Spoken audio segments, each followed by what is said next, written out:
Hello and welcome on 360 Sport on Trust TV. Adeni Ajishafe. Well, a lot of stories in the world of sport. We'll be looking at them one by one as we welcome you on the show alongside Emmanuel Fashemi. Good to have you, Emmanuel. Thanks for having me. And now we run through some stories. Well, first of all, the boxing bout between Anthony Joshua and Jermaine Franklin will be coming up on Saturday. And now Nigerians are talking, a lot of boxing pundits are talking concerning this particular fight. But right now, Frampton, a boxing pundit, they're really saying Anthony Joshua need to knock out Jermaine Franklin before he can call out Tyson Fury. Because right now, looking at how his career has gone down, he needs to get it back up before he can look at Tyson Fury. But the main thing right now is against Jermaine Franklin. Jermaine Franklin is an American, 29. He'll be facing Anthony Joshua at 33. A big fight will be happening at the O2 Arena on Saturday. A big one there. Can Joshua redeem his image by winning this bout and get back up just the way some other fighters like Vladimir Klitschko have done before? He was down twice, he came back, he was able to dominate boxing before Joshua came out to defeat him. Yeah, the good one for Joshua. Like you said, we still have the likes of Mike Tyson, who against Evander Holyfield. He was after that fight with the whole saga. He came back to the ring and he was able to hold his own before he left the boxing ring. And for Anthony Joshua, this is a redemption fight. He must do all he can to actually win this fight. One is to redeem his image. Two is to come back to the sport very well, and so that he can, he can actually, when boxers are talking, they can also hold his own. And for Anthony Joshua against Jermaine Franklin, both of them are not too far from the records. They are not too far from each other. Franklin has only had one fight ever since he came on. Lost. One fight lost ever since he came on, and he has won a total number of 14 fights. And for Anthony Joshua, in 27 fights, he has only lost 3 times, winning 24 in all. So, and this time around, like I mentioned, this fight is a redemption fight for Anthony Joshua.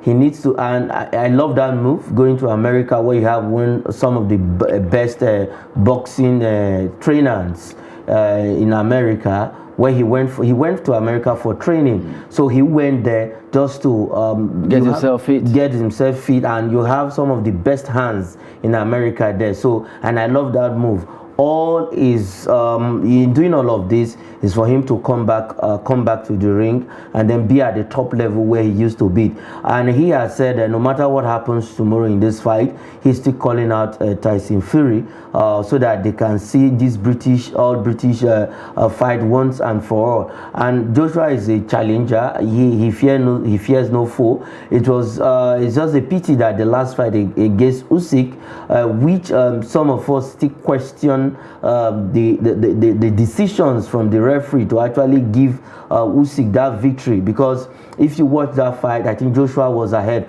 but overall it's the referee decision. I'm not a boxing referee, but from what we saw, I think Joshua deserved to have won that fight, and that fight has actually cost a lot for Joshua. But with this fight that is going to happen tomorrow, I believe Joshua will use it to make a statement, and that is all he needs right now, is just the support of the fans and everybody. And against Jermaine Franklin, I think I'm hopeful of a good result. Well, from the way it is right now, well, Anthony Joshua will have to fight hard against Jermaine Franklin in that fight that happened over there at the O2 Arena in England. But the main thing right now is that Anthony Joshua can actually get back up. After all, the likes of Linus Lewis, who was down before, he was knocked out by Hashim Rahman, and he came back to become the undisputed world champion. But right now, Anthony Joshua will have to prove a point. He should forget about Tyson Fury first, face Jermaine Franklin, win this bout by knockout, according to Frampton, telling him that yes, even though all chips are down now, you can get it done, you can do it, go out there. And he said he interviewed him. That was a time some pressmen were after trying to get some word from him, that particular fight against Usyk, the first fight over there. And he beckoned on him to talk with him, and he said that, well, for him, Anthony Joshua is a very nice person. Right now, he needs to get this fight on to make sure he proves a lot of people wrong that he's not totally out from boxing. Yes, that's true. That's true because everybody has written Anthony Joshua off, and with this fight, like I mentioned from the onset, he needs to use it to make a statement. This fight, to me, in my opinion, I have tagged it redemption fight for Anthony Joshua, because it's a redemption fight. You know, when everybody look at you and in a way that you are no longer a force to be reckoned with, all you need to do is just to silence your critics with your performance, and that is what Joshua is going for. And the way it stands right now, Joshua is actually hungry for this fight. He wants to win this fight. He wants to make a statement. I am not yet done when it comes to boxing. I am not yet done with the punches. So that is what Joshua is in for now. And if you look at it in a way, his loss against Andy Ruiz Jr.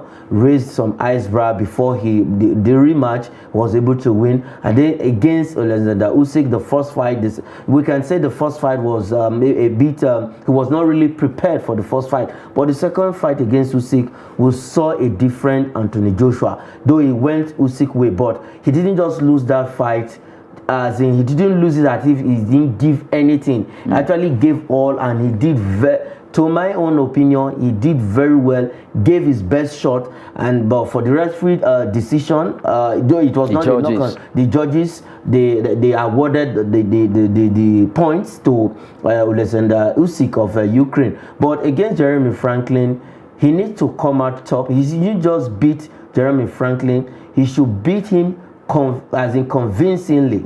He should beat this young man. He's a young man. He should beat him convincingly and make a statement that yes, when you call the top boxers in the world, I am still there. Even though you are not putting me at number one, you should put me among the first three when it comes to boxing in the world in this present era. And that is what Joshua is going for. I love the fight. I love what he's doing. He's a challenger. You know, it's not like when some persons are down, they just give up. Like our own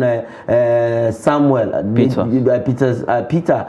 Where after the loss against Klitschko, the guy just went into extinction without not even, would have even seen Samuel trying to come back, fight other persons and even make, but... He did, but he didn't win. That was what happened. No, how many of the fights? He came back, but he didn't win. And you know, if you don't win, that's why a lot of boxing pundits are saying Joshua needs to win this. Why? Losing against Andy Ruiz Jr., getting back up to win against him, losing twice to Alexander Usyk, now coming to face a 29-year-old Jermaine Franklin, younger. They call him 989 Assassin. Yes. So that name alone can get you scared. So, but the main thing right now for Anthony Joshua is to prove to the whole world that really, as he got some boxing, some energy, as he gets some anger in me, I want to go out there to do this against this young man. He's 33, the guy is 29, and it's going to be a big fight. Both of them are blacks. It's in fact a fight to the end. And right now, somebody's already telling him, go out there, knock this guy out. Don't make it decision for the judges. Knock him out. Stamp your feet on that statement that I'm back. Then you can stand inside that particular ring and call out Tyson Fury and call out whoever, even Deontay Wilder. The same thing that happened to Deontay Wilder happened to Tyson Fury.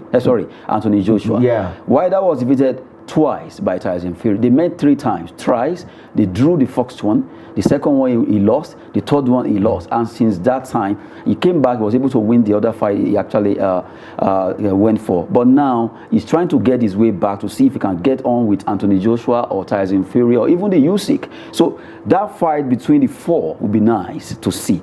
Usyk, Deontay Wilder, Usyk, Tyson Fury, Anthony Joshua, Fury. That would be nice. Or Joshua, Deontay Wilder. So you can see that it's a bit interwoven or intertwined. What we are waiting for right now is that if Anthony Joshua can do this, that's on Saturday, then it begins to look at what happened between the 4 other fighters. Yes, Anthony Joshua is a bit confident in this fight. He has that, I think he has the belief in himself that yes, he can actually get this fight done and dusted. He will not just go inside the ring without not giving everything he has right now in his arsenal.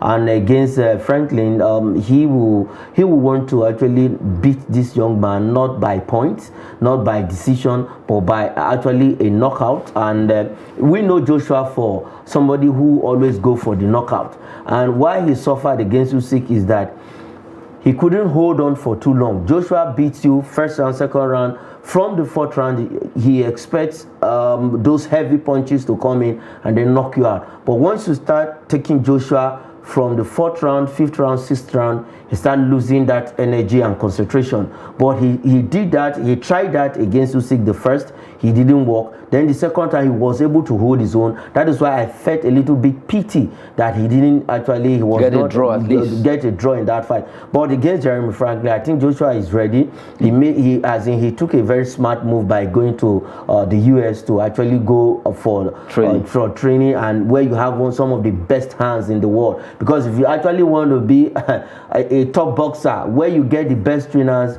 is in America. So you go there and learn the rudiments and learn some of those sparring tactics, those moves. And I love his footwork right now. I think from the glimpse of what I saw in the last fight, Joshua's footwork is better than when he started. You know, as a boxer, your footwork needs to be very, very fast, and you need to stand your ground when you don't stand your ground. But if you look at Joshua's footwork right now, I think it's a top-notch one. You know, Joshua is a slow fighter, so right now he's getting better. That's what you're trying to say. He moves with his legs right now. Very fast. But while you are doing that, the hands should not come to my side. Anyway, just talking about boxing there. Anthony Joshua versus Jermaine Franklin will be coming on Saturday. Big one there. He's trying to get his career back on track. Can he do it against the American? We are waiting to see the AJ man, what they call AJ there, Anthony Joshua against the assassin, 989. That fight will be a big one to watch. Now let's turn to football. The soccer stories now. Schreiber-led NFL Reconciliation Committee meets Players Union to broker peace. Nigerian ex-footballers right now, they've been issue of we have another body, we have a different body, PFAN, that's the Players Union, and the other one that was set up, and right now they are really at loggerheads. That's why NFF set up this particular reconciliation committee to make sure they settle all the ex-players so that everything will go hand in hand. Yes, a smart move from Ibrahim Gusso and his board members, and it's only good that we have our ex-players on one page, because this actually it's helpful. We saw in the last World Cup where Argentina actually did exploit. We saw ex-players coming in to actually talk to these guys and encourage them, and outside that, giving their own contributions to see how the team can do well. And we've seen that with other teams. Also in Qatar, we saw the likes of Mercedes Desailly, who played for France during in 1998, coming to talk to those players of France, and a couple of other players giving their own experience and then contributions. And if we have our own ex-players at loggerhead, not on the same page, it's not going to be helpful for the young ones that are coming up and for the present crop of players we have right now. And the move from NFF is actually good, and some of the members like Emmanuel Kala, who was a member of the Order of Niger. He was there in the 80s, a goalkeeper then they were called the Green Eagles, a goalkeeper for us. So with a couple of other players, ex-players who are there, and other members who are in that reconciliation committee. And like I said, for the NFF, it's good we have this committee on ground. Bring these two bodies together, let them be on the same page. One body should just step down for the other. The members of the other body should join this one, and let's see how we can be, as in how they can actually come together and move forward and help because actually, sincerely speaking, our football is dying. So we need all of these, our ex-players, to join hands together and see how we can revive our football.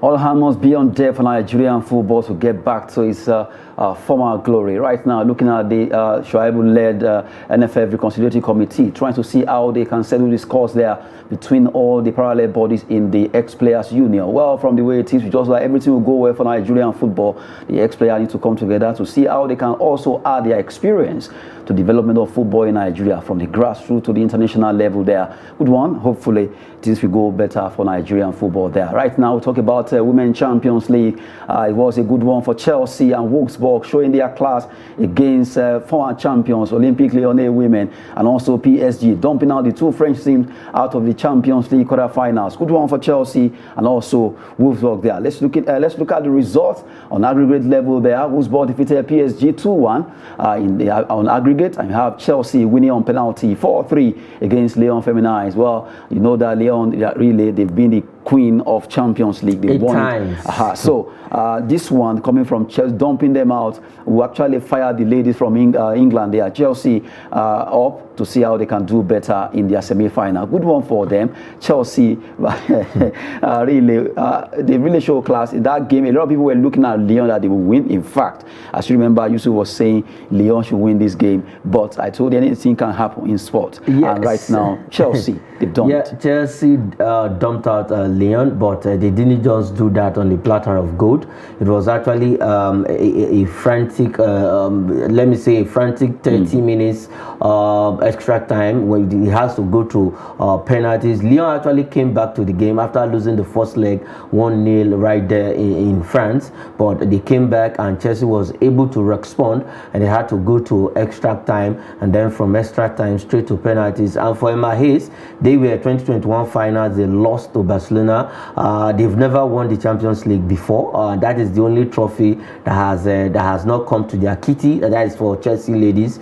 And this time around, I think they will want to get to the final again and see how they can actually scoop that trophy to their side. That means if they win, they have won everything in women's football. They've dominated. Now they want to also see how they can scoop the European trophy. But overall, they still have Barcelona there. They still have another powerhouse when it comes to women's football. That is Wolfsburg. I think they are the one following next to Lyon.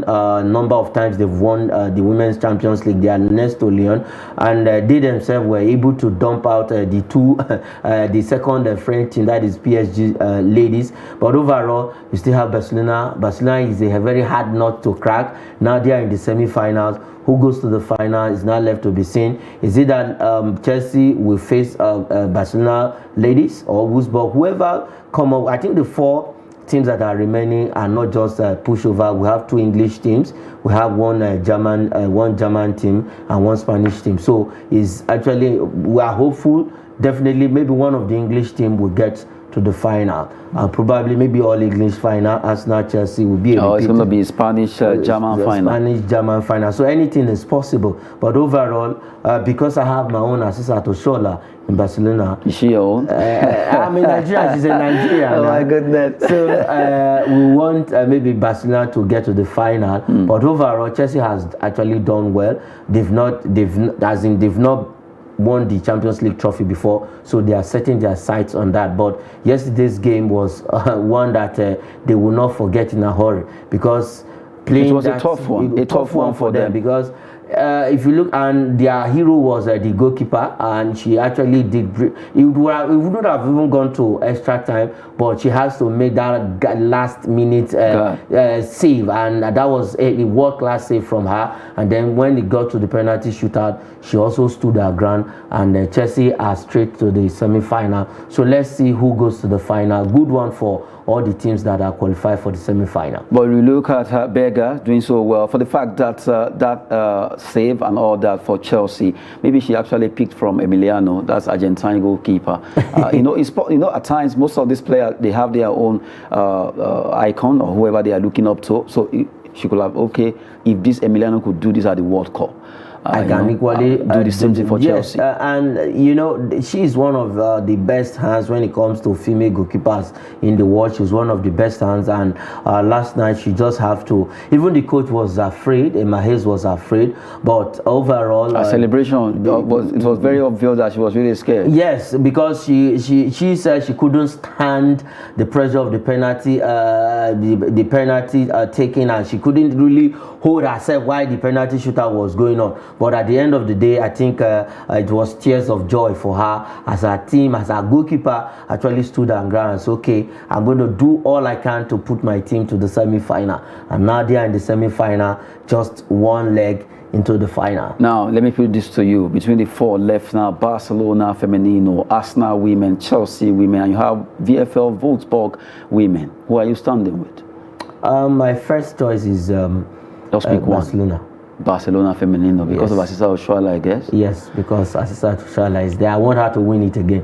Let's wait and see what will be happening concerning Women Champions League there. Just give you update where it went down in favor of Wolfsburg against PSG, and also Chelsea bonding out former champions Olympique Lyonnais women in that encounter. A tough one for them, but Ima Hayes and the entire squad right now are celebrating for the fact that Berger, their goalkeeper, was able to save them in that particular very tough match there. Quickly, let's talk about another one. I will honor my contract with Roma till 2024. Jose Mourinho talking there because news came out that he could be moving away. That's the story we're looking at. And right now, Mourinho is already saying, well, I will honor my contract. News came out that PSG, Real Madrid, or clubs are coming to get Mourinho away. But Mourinho is already talking that I will honor my contract with AS Roma, this sleeping giant, as they call them. Yes, before Martinez took over Portugal national team, there were also rumors that he was going to be coaching the Portuguese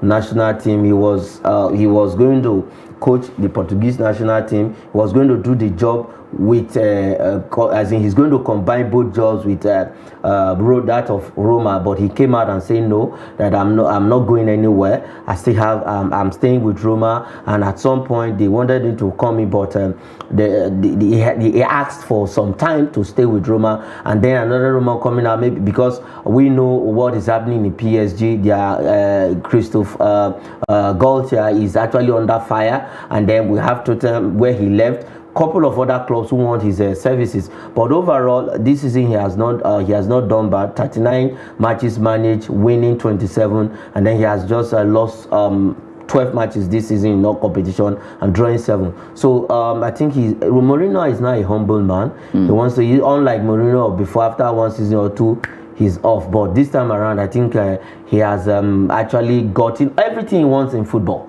Well, from the way it is right now, we move away from Mourinho's story. Let's talk about FIFA Under-20 World Cup. Right now, Indonesia will no longer be the host of that tournament. That'll be coming up. But right now, Argentina, they actually throw their own card or heart inside the ring to see how they can get the bid to replace Indonesia. Well, from the way it is, a lot of issues here and there concerning that Under-20 World Cup. But now, Argentina, Peru, all of them are looking at who will be the host, who will be giving the nod to go ahead. I think first thing first, I have to give thumbs up to FIFA for actually standing their ground, taking this decision by taking the hosting right from Indonesia. We've always said this together as a family, that sports and politics should not be mixed together, and whatever reason you have, you cannot say a country should not come down to your country and play a competition. You don't have that say. In the first place, when you accepted the hosting right, it's a World Cup, not maybe a continental competition. So you should know that the whole world, whoever qualifies, is coming down to that place. And for them to have students say, okay, a particular country should not come there, is out of place. And for FIFA to actually take that hosting right away from them, good one. Whoever wins, because we have some other countries who actually bidded for the hosting right before actually found Indonesia as the right host. But this time around, Argentina, Peru, whoever they give the hosting right to, it's a good one. But the only thing is that it's going to delay because this competition was supposed to come in May. It's only going to delay that. Maybe we'll have a backdated. They are going to push the date back and reschedule the date. But overall, FIFA made a smart move. A smart move come from FIFA. They are stripping Indonesia of that particular hosting bid, because rather the host, for the fact that they said, well, for the fact that they have diplomatic ties against Israel, they won't allow them to play that tournament there. Well, right now we'll take another one, but this time around I have to do with a Nigerian player. He's with Fenerbahce right now, number 2 as they call him. He's doing so well. Bright Osayi Samuel. Fenerbahce said 15 million euros price tag on RC Lens target. RC Lens have shown interest in this Nigerian star. He did so well against Guinea-Bissau in Nigeria, and also when they went travel away to play against Guinea-Bissau, he really showcased his talent. That is a player for the future for Nigeria. And right now, Osayi Samuel is generating a lot of interest from different clubs, especially RC Lions, but 15 million euros on his head. Yes, 15 million euros. I think they should increase that because he is now Bright Osayi Samuel plays as a modern day right back, where because now you don't just stay back there and defend. In the modern day right backs also support what the attack. They also give their own quota up front, like the traditional way formation we have before. You have where you have a 4-4-2 formation. You must have a winger who plays from the right side, and then the right back stays there to defend. But no, nowadays you have a 4-3-3 formation where both sides actually supports the attack, and that is what we have seen in Bright Osayi, and that is why he's generating, he's getting some of this attraction he's getting right now. I think over the 2 legs we play against Guinea-Bissau, he was the best Guinea-Bissau. He was the best player for us. So overall, I think 15 million euros is too small. They should increase the price, because this is a very fantastic player, and any team he goes to, I think he's going to prove his worth.